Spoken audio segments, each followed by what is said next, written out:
Ladies and gentlemen, boys and girls, children of all ages, we got another one of these episodes of You Must Be a Karen.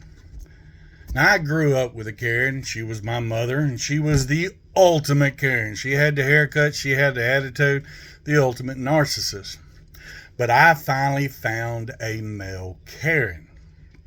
A few years back, I was traveling to go see my daughters that lived in Tulsa, Oklahoma.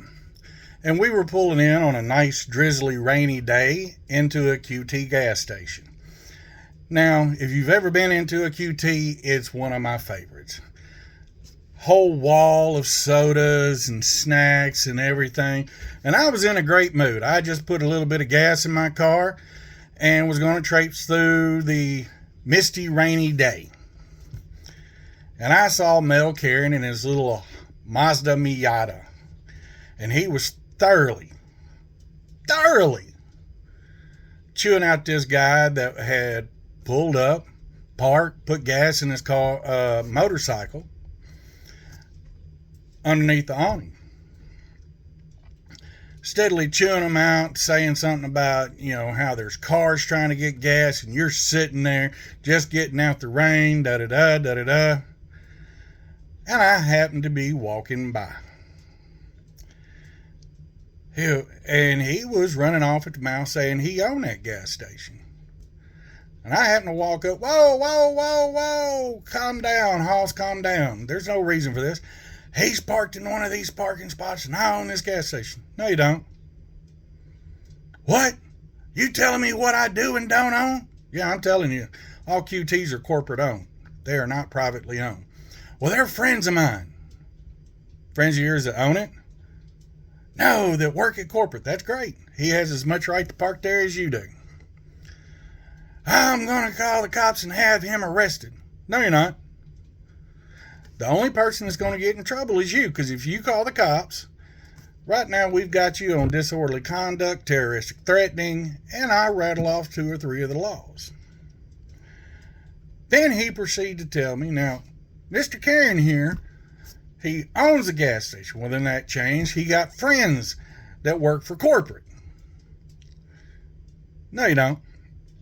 Then he proceeded to say about he was going to have him arrested. I said, what are you, a cop? Yeah, I'm a cop. Really? Me too.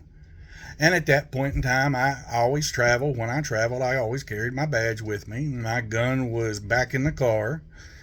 At this point in time, I was kind of wondering about it because Mr. Mel Karen there was getting a little wound up and he was turning awful red in the face.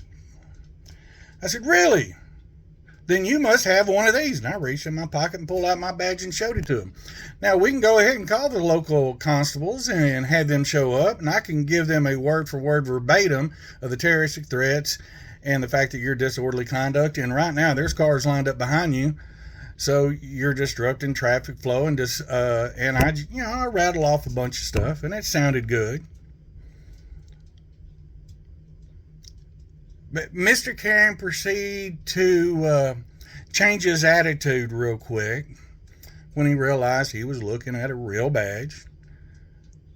He proceeded to tell me I was one of the worst kind of cops there was. I said, what, one that follows the law or somebody that falsely claims to be law enforcement, which is a felony, which means you will go to jail. Today is Friday, and that means you will not see the bright side of anything till about noon Monday.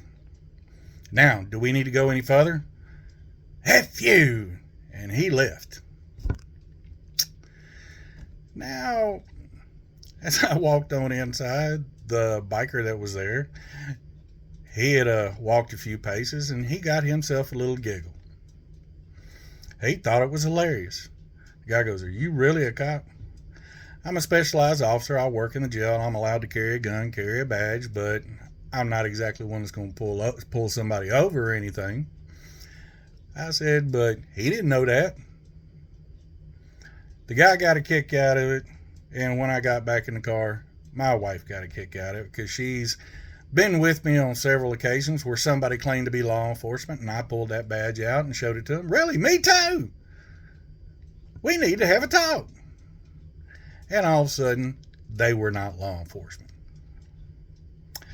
And that's my story, and I'm sticking to it. Today's Thursday. The weekend's coming.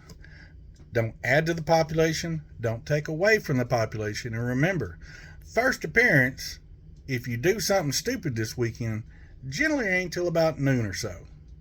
And if you catch the judge in a bad mood, you're screwed. Catch y'all on the flip side.